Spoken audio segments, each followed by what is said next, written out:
in particular about what we are actually working on. And so me hearing it a lot about Chasing Amy, it kind of was like, all right, I'm gonna wreck this movie.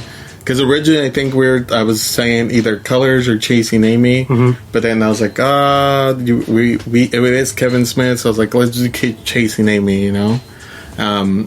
But yeah, so and it honestly one of my top favorite movies, dude. So. Yeah, dude, I would totally agree with you that I feel like specifically for women in general, this movie is very empowering. With the character of Amy, she's such a strong female lead and carries herself the entire way through, and is just very believable and funny, and I feel like you feel the heartbreak. Yeah, you know. But James, we've kind of left you out, man. What did you think about this? You guys just kept talking, so I was just letting you guys, you know. Sorry about that. We're getting on a roll. No, it's fine. I really liked. He's a funny character, but I liked Hooper. He was the black actor who was gay, but he had to pretend that he was like. An active, Black Panther kind of. Yeah. And he's like, that's the devil. That's the white devil over there. You better watch out for him, kid. Keep an eye on him. Just like rolling his eyes, like, oh my god. And he's like, you see the shit I gotta go through every day? He's like, I'm a minority in a minority. He's like, I'm gay and I'm black. I already got it rough. And then, like you guys were saying, I really do. I really do think this is a great, like, relationship movie. Like if someone is having trouble dealing with their significant other's past, I really do recommend watching this, because it gives you a bigger picture, and it's everyone you date, and unless you're dating someone and you know they've never done anything with anybody, but everyone has a past and a history and has done things that maybe you haven't done, or vice versa, whatever it may be. And I think that's just something that you, especially when you get older as an adult, you have to come to grips with, or come to terms with, that person may be a little more experienced than you in some fields, and that's okay. There's nothing wrong with it. And I think Ben Affleck's character, Holden, he was having so much trouble trying to deal with, like, he's like, I've never done anything crazy. Like, I've just, done normal stuff. He's like, so I've never had a threesome or whatever, or anything like that. So like he was kind of having a hard time trying to deal with the fact that he's, especially after he heard the story about what they call her, finger or something, finger cuffs. Finger cuffs, yeah. After he heard that, he was having a real hard time trying to get over that. And then when she finally, when she explodes and kind of, they both have that huge argument. It's like, like, I did these things. Like, it's so I don't know the line exactly what she says, but she says something like, "It's fine that you hate what I did back then, as long as you love me now." Yeah, it was kind of what she was saying. That's okay for you to be angry for what I did, but in the past. But I am who I am now. So, and that's what you love. And so what basically what you do in the past shouldn't define, who you are now. It's kind of what she was getting at from what I took. And then also Silent Bob, and it seems to be in every single movie. He always has this kind of, I feel like almost all the time, he has this a scene where he's kind of, he seems so intellectual and yeah, he breaks it down. He breaks down the movie. He breaks down the whole premise of the movie almost in his whole 3-minute speech that he has, and then you got Jay over here like, oh fucking what does he call him? He doesn't call him Snack Pack. He calls him. He got move over. Tons of fun. Yeah, tons of fun. he's like this guy always coming up with the gay stuff, and he's like, man, bringing up this stuff again. He's like, why you always got to tell that gay story, dude? Yeah. And he's like, and when Ben Affleck's like, I'll try to talk to him, and he's like, don't try. There is no try. Do or do not. And then he slaps him in the back of the head. He's like, why don't you bring up that stupid ass movie? And then he's like, fucking little Jedi bitch. Oh man, I just think, I mean, it's a nice little like comedic scene, but it's also very, it's a very thoughtful scene also. With, you only see Jay and Bob in that scene, huh? Yeah, you don't see just him. that one scene. Yeah. And I mean, they do think have that It's a common. really great scene. Yeah. You could argue that they're the premise of the movie because they're Blunt Man and Chronic. They are the premise of the comic books that made Banky and Holden famous in the first place. Mm-hmm. Look at these two morose motherfuckers right here. I really like how. I actually want to get your guys' opinion on this. Do you think that Holden was correct with his conclusion for why Banky is kind of, I would say, jealous or kind of possessive over Holden?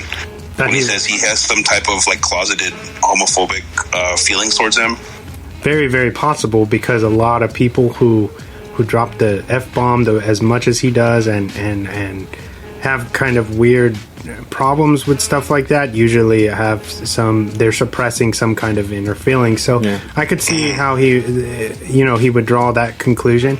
I don't know if it seems like it's left up to interpretation in the film. Yeah. Go ahead. I thought it was just really funny too when Alyssa, when she's just like, oh, I don't want to do this, and he's like, he's like, fucking thank you. Oh yeah. After he had agreed to do it, but he's like, sure. He's like, Sure. He's like, we have to fuck each other. Yeah, and he's like, it's okay. He's like, and then her whole thing was like, I love you. Like, why would you want to share? I would never want to share you with anybody else. Why would you want to share me with anybody else? And I thought that was a really like a touching scene too. Yeah, and then she slaps the shit out of him because she's offended till the very end, and she says, "Yo, like I love you, I'm in love with you, but I'm not your whore." And bam, that's some real ass shit, dude. Like he straight up fucked that shit up, dude. That was gangster of her, yo. Like she's like, I love you. Always know that I will always love you. Bam, lays it on him, bro. It could have gone so much better, but Holden, as soon as he decided to bring up that whole threesome idea, it ruined his friendship and it ruined his relationship. And then you see, towards the end of the movie when they're at another convention and Banky is by himself, signing autographs, and Holden is kind of doing the same thing, kind of walking around, and then his girlfriend or his ex-girlfriend is kind of, she's doing her own comic book, and they're all separated. And it's been a year later, and it's like he ruined both relationships with that threesome idea. Yeah, simultaneously, right? And that's what goes back to. I feel like we as men, we think we have everything figured out a lot more times than we actually do. And it would seem kind of pompous for him to throw that on, like, I need this. You guys have to do this for me. It was like after everything they had went through, he hadn't really learned what he needed to learn, you know what I mean? And that's why I feel like she had to walk away, because she was just like, yo, like, you still don't get it. Even before he does the proposal, she knows exactly where he's going, and she puts her head down and she says, don't say it. Don't fucking say it. And he's like, we gotta sleep with each other. Yeah. You know? And it sucks because, like, when they're in bed together, after not the time they had sex, but after, and they were just like, she's like, with you I just feel safe, like I don't have to do all this much, like, to impress you or whatever, but you're the first person ever that I feel like genuinely good with. Mm-hmm. And that was like, I was like, oh my god, like that was like, that was such good, but besides it was good acting, like it was just like genuine, like it really felt like she really was like really in love with him. Mm-hmm. But like the fact that Banky was like went out of his way to go fuck with his friend also, it just spoke volumes of like why because I think also, besides the fact that it sounds like Banky has a man crush on Holden, I think it also felt like Banky was like, well, if Holden leaves, who am I gonna, from a business standpoint, maybe too. Who am I gonna be with? Like, as far as like, who's my business partner gonna be with? You know, like I felt like he was like threatened by the fact that like he was gonna be taken away from him, and he wasn't creative enough to do some of the stuff that he does, because when they go to the convention the first time, they're like, oh, you're just a tracer. You're just a tracer. I want it signed by the real illustrator. That's a fucking funny scene, dude.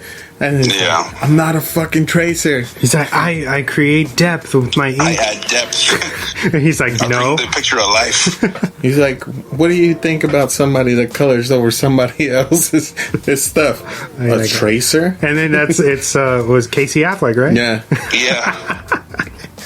He's like, I don't know, man. Seems like you're a tracer to me. And then he just starts strangling the dude.